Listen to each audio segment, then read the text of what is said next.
This is the key of the car. टना रामपुरी चौकू ये आ गया बाहर।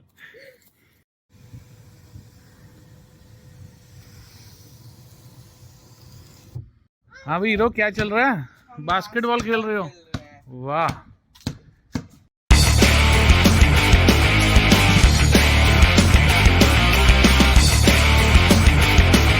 Hello guys, welcome back to the channel. I hope you guys are doing absolutely fine. This is Arun Sikri and you're watching Arun Sikri Canada Vlogs.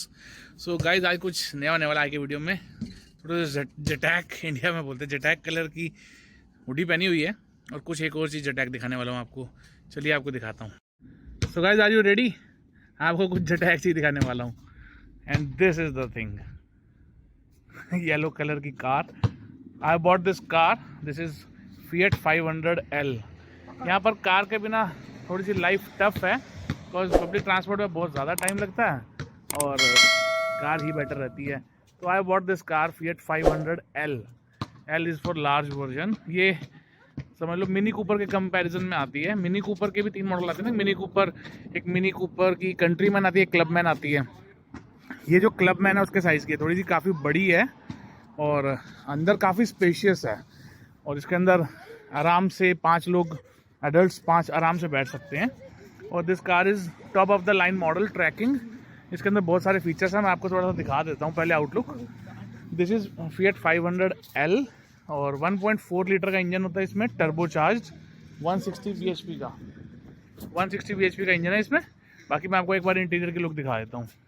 हाँ भाई hero, कैसी लगी तभी तेरे को गाड़ी? अच्छी है, मतलब काफी स्पेस है इसके अंदर। और तेरे को कैसी लगी भाई लक्षित? येलो कलर कैसा लगा तुझे?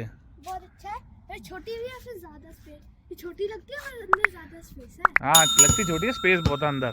चलो आपको एक बार अंदर की एक बार लुक दिखाता हूँ। Guys this is the look from inside of the car. ये अंदर इसमें लेदर है और ये 500 की ब्रांडिंग है और यहाँ पर भी लेदर है और इसमें ऊपर पूरे में सनरूफ है, पूरी ये आगे से लेके और पीछे तक है। इसको मून रूफ कहा जाता है। मैं आपको भी अंदर से दिखाता हूँ। So guys this is the interior of the car. इसके अंदर ये स्टीरियो लग के आता है, फुल टच स्क्रीन है और ये इसमें सनरूफ है पूरी पीछे तक, इसे मून रूफ कहा जाता है। और ये लेदर इंटीरियर है और इसके अंदर सबसे बड़ी बात ना, ये बीट्स ऑडियो का म्यूजिक सिस्टम है। इसके अंदर पूरा ऑडियो सिस्टम जो है बीट्स का है, top of the line model में आता है। मैं आपको एक बार इग्निशन ऑन करके दिखाता हूँ। और ये इसके अंदर जैसे अब हम बजर बज रहा है कि भाई बेल्ट पहन लो, जैसे ये बटन दबाएंगे तो ये तो सॉरी सनरूफ का है, ये दबाएंगे तो देखिए ये भी कर्टन भी ऑटोमेटिक है, 1 टच में ये पूरा खुल जाएगा। ये कर्टन खुल गया पूरा। काफ़ी एयरी है, मतलब काफ़ी वो खुली खुली गाड़ी है, नेचुरल लाइट बहुत आती है। और ये सनरूफ का है, ये सनरूफ भी खुल जाएगी ऐसे। सनरूफ सिर्फ यहीं तक खुलेगी और वो कर्टन पीछे तक खुल जाता है। सनरूफ थोड़ी सी और पीछे जाएगी आई थिंक, बस नहीं इतनी जाएगी। सनरूफ इतनी खुलती है और वो वैसे जो है इंटीरियर में वो पीछे तक है, वहाँ तक, मतलब पीछे वाले पैसेंजर को भी ऊपर से नेचुरल लाइट बहुत आएगी। और ये जो डैशबोर्ड के टचेस हैं ये ग्लॉसी फिनिश में है, ऑटोमेटिक है। DSG मीन्स DSG वैसे जो नाम है वो पेटेंट फोक्सवैगन ग्रुप का है, बट ये भी वही टेक्नोलॉजी हुई है DSG। इसमें डुअल शिफ्ट गियर, तो इसके अंदर भी डुअल शिफ्ट गियर होता है, मतलब इसके अंदर 2 क्लच होते हैं। तो जो काफ़ी क्लच की जो मतलब गियर ट्रांसमिशन है, गियर शिफ्ट काफ़ी स्मूथ होती है। और इसके अंदर जैसे ये रियर व्यू मिरर है, ये भी इसके अंदर अपना वो है, ये बटन दबाएंगे 1 टच तो एंटी ग्लेयर है, पीछे की रोशनी नहीं पड़ेगी। साइड के मिरर्स ऑटोमेटिक है, अंदर से एडजस्टेबल है। म्यूजिक सिस्टम काफ़ी अच्छा है, गाड़ी बैठने में काफ़ी खुली है। पीछे से भी एक बार दिखाता हूँ आपको।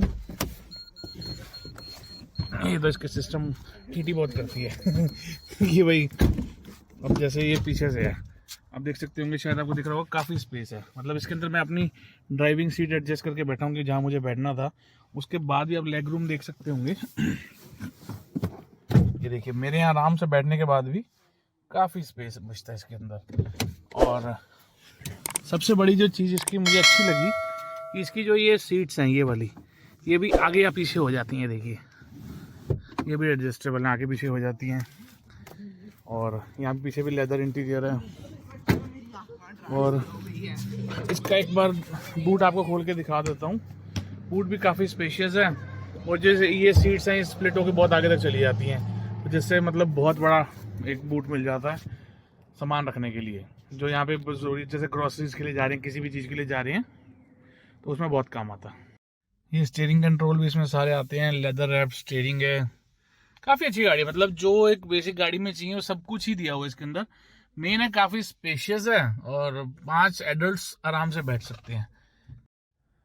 So guys this is the car I have bought. मुझे लगा आप लोग के साथ शेयर करना चाहिए कि मेरा क्या एक्सपीरियंस था, कैसे कार ली, ये भी मैं आप लोग को बताना चाहूँगा। जो फर्स्ट टाइम कनाडा आएंगे वो कार कैसे लेंगे। भाई मैंने तो एक कार खुद ढूंढी है मार्केट प्लेस पे फेसबुक के, और मैं डीलर्स को बीच में नहीं डालना चाहता था, बिकॉज यहाँ पे जितने भी मुझे मेरे लोग मिले सब ने कहा था ट्राई टू अवॉइड डीलर्स।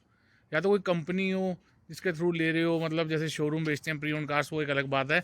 बाकी डीलर तो डीलर ही है, चाहे अपने इंडिया में हो चाहे यहाँ हो, वो बोलेंगे कुछ होगा कुछ, तो ये सब चीज़ें भी चलती हैं यहाँ पे। तो मैं भी एक कोई डायरेक्ट ही सेलर ढूंढ रहा था कि जो डायरेक्ट सेलर मिले। अब इसके साथ की कार ये जैसे 2015 है, 1 लाख किलोमीटर चली है। यहाँ 1 लाख कुछ नहीं होता, बिकॉज रोड्स बहुत स्मूथ हैं और गाड़ियाँ चलती बहुत हैं। 1 लाख तो ये मानते हैं कि कुछ भी नहीं चली हुई। तो इसके साथ की गाड़ी डीलर जो है ये वाला मॉडल 14-15 हज़ार डॉलर प्लस टैक्सेस के कम नहीं दे रहे थे। और मुझे ये डायरेक्ट डील मिली है तो ये मेरे को 9500 की मिल गई। $9500 प्लस टैक्सेस पड़ेगी ये मुझे। 95 प्लस टैक्सेस 13%। हाँ यहाँ पर एक और चीज़ है आपको लोग को बता दूँ कि जैसे कार लेते हैं, चाहे आप लोग यूज़ कार लेते हैं, तो यू हैव टू पे 13% टैक्स। जितनी बार भी गाड़ी बिकेगी, जितने की बिकेगी उतना टैक्स देना पड़ेगा। और ये सब भी नहीं चलता कि आप लोग सोचें कि $10,000 की गाड़ी ली और बिल 5 या 6 हज़ार का बनवा लिया, वो भी नहीं चलता। ये लोग अपनी की बुक वैल्यू होती है, बुक वैल्यू पे मानते हैं कम से कम में। तो ये सब चीज़ें भी हैं। थोड़ा महंगा अपने इंडिया के हिसाब से। इंडिया में तो क्या है ना, खुद करवाओ तो 400-500 रुपये लगते हैं और किसी एजेंट के थ्रू करा लो तो 2-2.5 लगते हैं, गाड़ी ट्रांसफ़र हो जाती है, चाहे वो 1 करोड़ की गाड़ी हो। यहाँ पर ये सब नहीं है, तो आपको टैक्स देना ही पड़ेगा। ये 9500 प्लस टैक्स में मुझे पड़ेगी। प्लस इसके अंदर यहाँ एक सिस्टम और भी है गाड़ियों में कि ना, गाड़ी की ना, जैसे पुरानी गाड़ी अगर आप ले रहे हैं तो आपको सेफ्टी करानी पड़ेगी। तो जैसे पुरानी गाड़ी अगर आप लेंगे तो आपको उसकी सेफ्टी करानी पड़ेगी। सेफ्टी क्या होती है कि भाई आपको गाड़ी ना किसी ऑथराइज्ड वर्कशॉप से टेस्ट करानी पड़ती है, पूरी पास करानी पड़ती है गाड़ी की। हाँ इस गाड़ी के अंदर कोई काम नहीं है, तो जैसे मतलब दिस कार इज़ फिट, इसको फिटनेस कहा जा सकता है कि भाई दिस कार इज़ फिट, इसके अंदर कोई भी काम होगा वो सब होगा पहले, तब उसका सेफ्टी सर्टिफिकेट मिलेगा, उसके बाद आपकी गाड़ी ट्रांसफ़र होगी। तो मेरे को तो इतनी अच्छी डील मिली कि 9500 में मेरे को प्लस सेफ्टी इंक्लूडेड मिली। मेरे को उन्होंने सेफ्टी करा के दी जिनसे मैंने कार ली, वो यहीं के लोकल हैं, मतलब कह सकते हैं अंग्रेज हैं। तो वैसे तो यहाँ पर बहुत ही लोकल हैं, अपने देसी भी बहुत हैं इधर। तो मुझे उनसे डील मिली डायरेक्ट। कलर मुझे पसंद है, 17 इंचज़ के अलॉय हैं, सब कुछ है कार में। तो बस ये है कि 95 में अब इस पर टैक्स लगेगा ऑलमोस्ट 13% कह लो, तो ऑलमोस्ट 1200-1250 टैक्स लगेगा, या 1300 जो भी लगेगा, $1300। प्लस इसके ऊपर थोड़ा सा और खर्चा आएगा, जैसे इंश्योरेंस का यहाँ बहुत चक्कर है। इंश्योरेंस यहाँ पर महंगी है। जैसे अगर आप इंश्योरेंस कराते हैं अपने इंडिया में नॉर्मली 10,000 की या 20,000 की, जितनी भी वैल्यू के हिसाब से होती है, पूरी 1 साल की हो जाती है। यहाँ 1 साल का सिस्टम नहीं है, यहाँ पर मंथ होती है और $300-400 $500 एवरेज बैठ जाती है, डिपेंडिंग ऑन कार और कितना पुराना लाइसेंस है आपका। जितना पुराना लाइसेंस होगा उतनी कम इंश्योरेंस होगी। और एरिया, जैसे ये ब्रैम्पटन है, ब्रैम्पटन में थोड़े एक्सीडेंट्स इस टाइम ज़्यादा हो रहे हैं, अपने देसी ज़्यादा ना इधर, तो यहाँ पर रेट बढ़े हुए हैं इंश्योरेंस के। यहाँ पर जिसके $400 लगते हैं, थोड़े से और किसी दूसरे एरिया में चले जाओ तो वो $300-350 लग जाता है। ये फ़र्क भी है। और वो पर मंथ का है, पर मंथ आपको समझ लो जितनी कार की इंस्टॉलमेंट है, समझ लो आप नई गाड़ी लेते हैं $25,000 की सपोज, या 30,000 की XYZ, उसकी $400 किस्त बन रही है आपकी मंथली, और लगभग 400 ही इंश्योरेंस की बैठेगी। तो ऐसा कहा जाता है कि यहाँ गाड़ियाँ सस्ती हैं, बट नहीं, उसकी जो रनिंग कॉस्ट है वो महंगी है, इंश्योरेंस महंगी है। जैसे समझ लो पुरानी गाड़ी ली तो उसके ऊपर टैक्सेस देने पड़ेंगे, ये सब चीज़ें भी हैं। और फिर उसकी सेफ्टी करानी पड़ेगी, तभी वो ट्रांसफ़र होगी। फिर सर्दियों में यहाँ गाड़ियों की ऑयलिंग करानी पड़ती है, नीचे से नहीं तो वो जंग लग जाएगा, ये सब चीज़ें भी देखने की हैं। हमने ये गाड़ी देखी थी, इसमें कहीं पे कोई रस्ट नहीं है। फिएट में आई ट्रस्ट फिएट बिकॉज मेरे पास इंडिया में 2 ही कार्स हैं ऑलरेडी। एक तो फिएट की पुंटो है और एक मेरे पास स्कोडा की ऑक्टाविया है 1.8 TSI जो नई आ रही है लेटेस्ट। तो मेरे को समहाउ फिएट पे ट्रस्ट है। और जिस एरिया में मैं हूँ ब्रैम्पटन में, यहाँ पर तो अपने देसी ज़्यादा हैं, तो देसी तो होंडा और टोयोटा ज़्यादा लेते हैं। इवन मेरे भाई के पास भी 2 कार्स हैं, एक होंडा सिविक है, एक टोयोटा की RAV4 है। गाड़ी दोनों बहुत अच्छी हैं, बट ये है कि इनकी इतनी डिमांड है कि ये गाड़ियाँ बहुत महंगी मिलती हैं, मतलब ठीक ठाक उनकी मतलब रीसेल बहुत अच्छी है। तो मुझे फिएट मिल रही थी और ठीक प्राइस में मिल रही थी। आई ट्रस्ट फिएट, मैंने चलाई है, मेरे को कोई प्रॉब्लम दी नहीं। मैंने इंडिया में भी रखी है, अभी तक सर्विस वगैरह सब प्रॉपरली उसकी हो जाती है, कोई ज़्यादा रनिंग कॉस्ट है नहीं। तो and this is petrol engine. Delhi में मेरे पास डीजल है, 1.4 का इंजन है इसके अंदर, 160 bhp का टर्बो इंजन है, मल्टी एयर कहते हैं लोग। बेसिकली इनका इंजन है अबार्थ में आता था, अबार्थ की फिएट 500 की एक अबार्थ आती है, उसमें आता था ये engine. But this is not 500, this is 500L, L stand for large. तो ये इंजन उसी में है।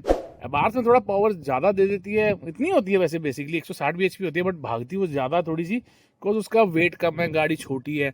ये गाड़ी थोड़ी बड़ी है, इसका वेट ज़्यादा है, तो थोड़ी बहुत उसके हिसाब से कम है। बाकी मतलब सफिशिएंट है जितनी पावर चाहिए। ऑटोमेटिक गियर है, ऑल सीजन टायर्स डले हुए हैं, car is in very good cosmetic condition, कहीं पर कोई डेंट स्क्रैच कहीं से गली हुई ये सब कुछ नहीं है। तो ये सब चीज़ें देखनी होती हैं। और हाँ, मैं ये फिर यही सजेस्ट करूँगा जो मेरे को मिली नॉलेज बाकियों से, कि ट्राई करो डीलर बीच में ना ही डालो तो ज़्यादा अच्छा है।